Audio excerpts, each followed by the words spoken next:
Hello, my name's Voltaire, and this is Mr. Orville Dedenbacher, and you're watching The Lair of Voltaire, more specifically the September 2013 video newsletter. Now, there wasn't a newsletter in August. August is surprisingly one of my busiest months of the year. I'm generally getting ready for Dragon Con, and that was certainly true. And I'm usually trying to finish an album in time for Dragon Con, although that didn't happen. But more on that later. This is probably going to be one of the quickest and one of the shortest video newsletters, because I have a flight to catch in about 2 hours to go to Los Angeles to play for some vampires on a haunted cruise ship. But more on that later. First, let's take a look at my upcoming shows. Where am I playing near you?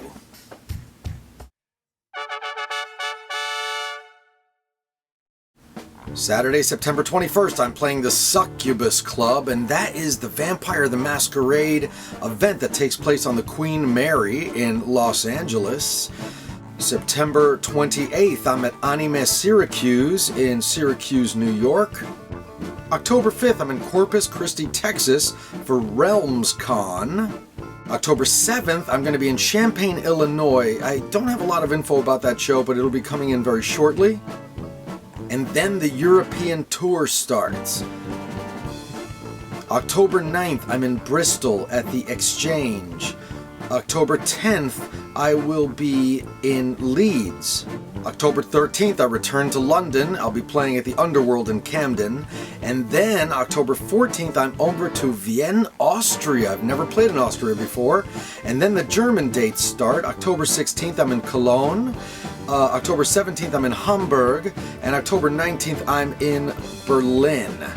Coming up in November, I have Emerald City Steampunk Expo in Wichita, Kansas. That is November 1st through the 3rd.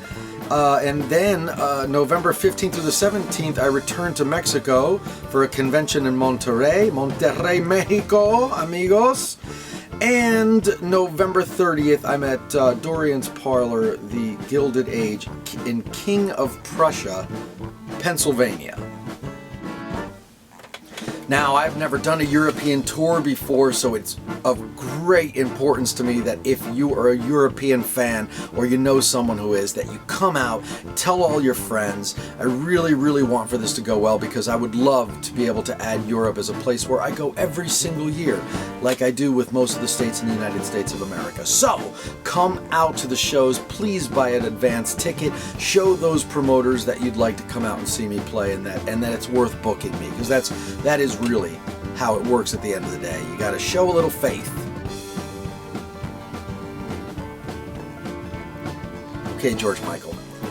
In any case, please come out to the shows and sign up for the mailing list at voltaire.net. I send out a monthly video newsletter, and if you sign up, you will always know where I'm playing near you.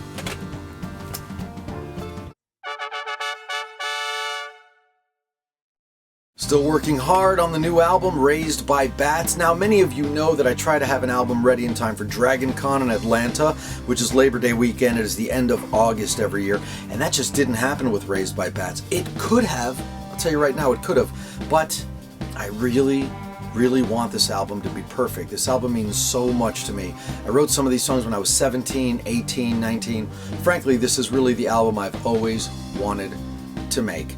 So, what would you like first, the good news or the bad news?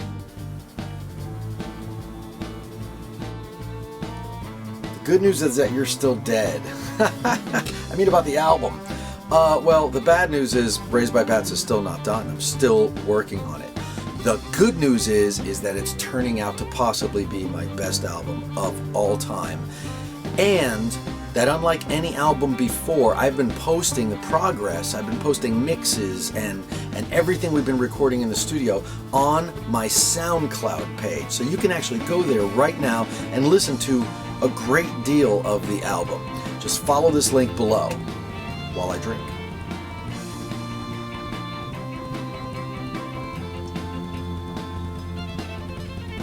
Done reading? Excellent. If you go to the Soundcloud page right now, you're going to hear pretty much, I think at this point, every single song that's on the album in some form or other. I've been posting demos, and let me tell you something.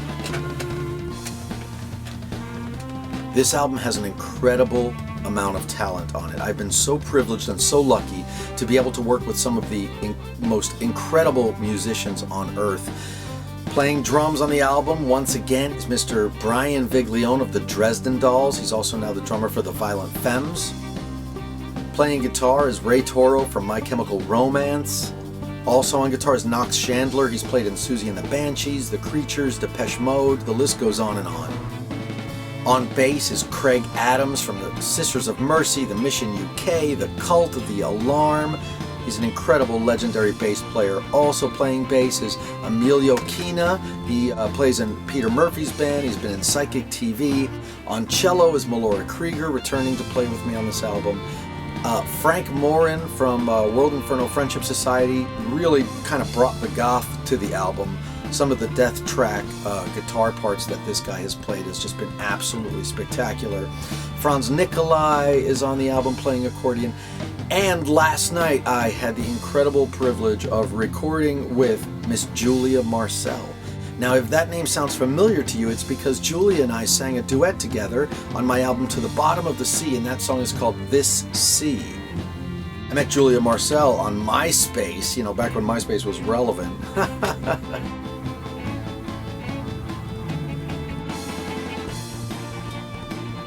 And,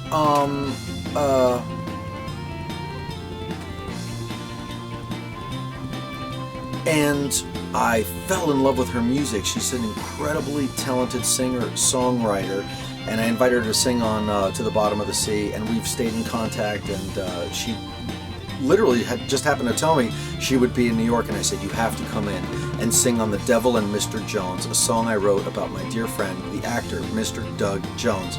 And you can hear that song in its entirety. I have released the very first mix of the song as a free download. So go to the Soundcloud page and download it for yourself.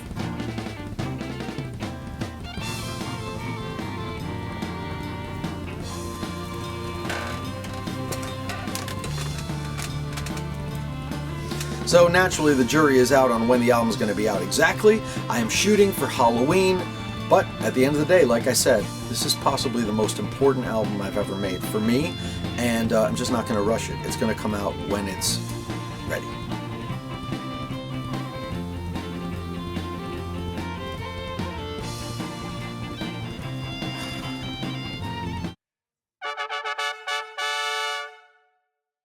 Books. Well, you know, I'm working on a book called The Legend of Candy Claus. It's a children's book, I suppose, where a giant ferocious bat steals candy from bullies on Halloween and delivers it to good little boys and girls on Christmas. It's a sweet little tale.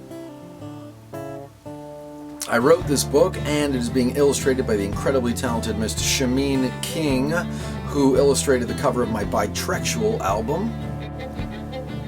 Things are moving very slowly, I'm sorry to say, on the illustration side of things, because illustration is very, very time-consuming. So I'm really just not sure when this album's going to come out. I was hoping for Christmas, since it's a Christmas book, but I'm not sure Christmas 2013 is going to happen anymore. So I'm going to keep my fingers crossed, keep working hard on the book, and hopefully it will come to you soon. In the meanwhile, please pick up a copy of my book, Call of the Jersey Devil. People seem to like it, and there's lots and lots of reviews on Amazon, so if you have already read it, and if you liked it, please leave a review on Amazon. And if you read it and you hated it, don't.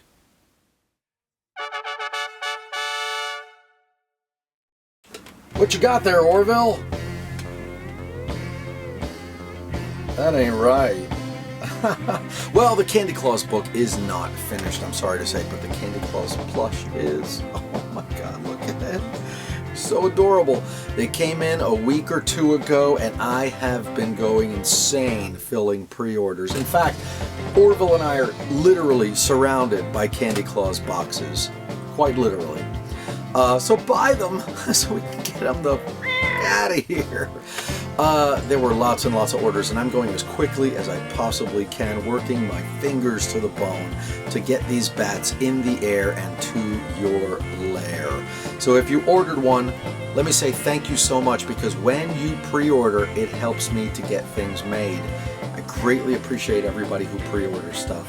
And I greatly appreciate your patience in me getting it out to you. And as soon as all the pre-orders are out, then I'm going to start mailing all the other ones. So if you would like a Candy Claus plush of your very own, go to voltaire.net/store and order one. Doesn't it just melt your little heart, Orville? Look at that. Melt your... Oh, right. That's a nice look for you.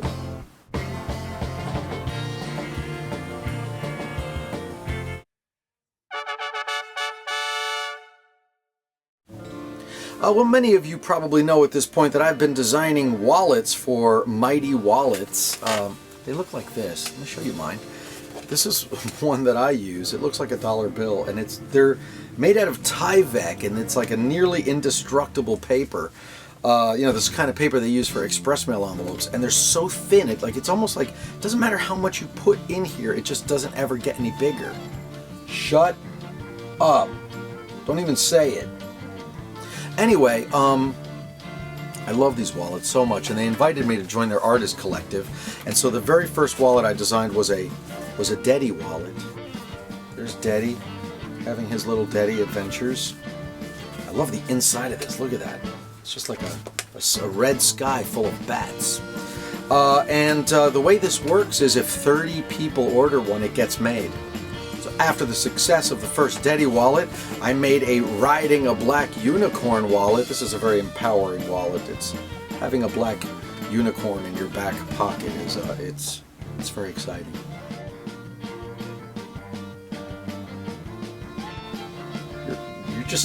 You're not right. You're not right. The lyrics are inside. So if you ever forget the lyrics, you can just throw all your money away and read the inside of the wallet. And then this one was funded as well, as you can see, because it got made. And last month's contest, I asked you to suggest what my next wallet should be. And a great many of you suggested I should make a Call of the Jersey Devil wallet. And, as it happens, it got funded. So you can now purchase all of these 3 wallets at Dynomighty.com. You'll find a link in the description of the video below. Please look for it if you would love to have a practically indestructible paper-thin wallet. I almost forgot the most important part of this contest. No, to give away the prize. Last month's contest, the prize was this beautiful bat pack. That's right, it is an enormous plush bat with straps on the back.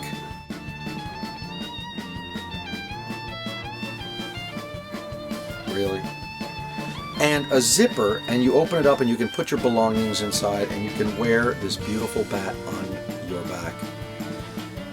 And the winner of this backpack is the very first person who suggested the wallet that got made, a Jersey Devil wallet, and the winner is...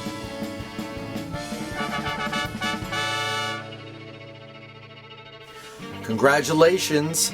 Please send me an email from your YouTube account. Just send me a message from your YouTube account with your name and address, and I will mail you this beautiful backpack. Thanks for playing!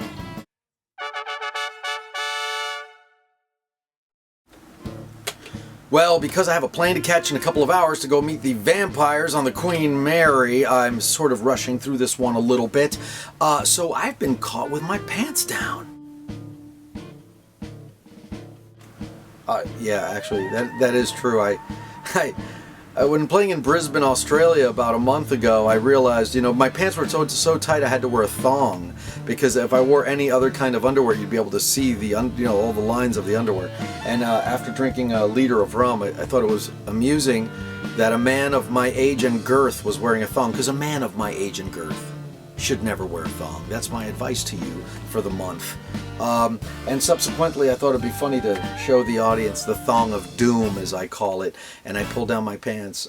And somebody emailed me the next day and they said, "Hey, I was at your show last night in Brisbane, Australia, and I saw you pull down your pants and show everybody your thong, and I just thought you should know you had a wardrobe malfunction."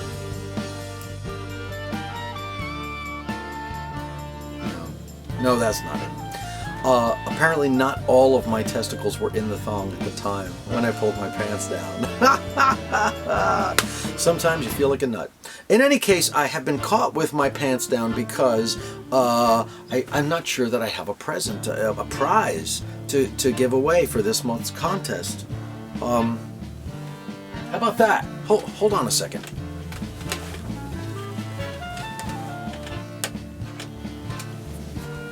Look at this. This is a beautiful thing. Many of you have probably seen the episode of Oddities in which I purchase a brain. Well, as it happens, I really am a customer at Obscura. It's just down the street from me. And I was in there the other day and I picked up this beautiful snow globe. Look at that. Isn't that festive? There's a shrunken head inside and it says Obscura Antiques Oddities, New York City. I think this would be a beautiful, beautiful prize to have. So this month's contest, this is the prize, and in order to win this, you have to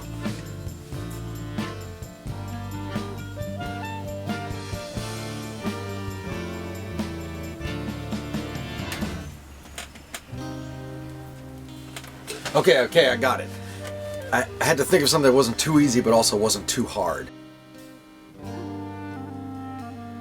Of all the songs on Raised by Bats, some of them were written recently as this year, and some of them were written as far back as when I was a teenager. I want you to go to my Soundcloud page, listen to all the songs, and tell me which is the first song on Raised by Bats that I wrote. Leave your guess in the comments section of this video just below, and the person who guesses the correct answer first will win this beautiful, festive, and morose little snow globe.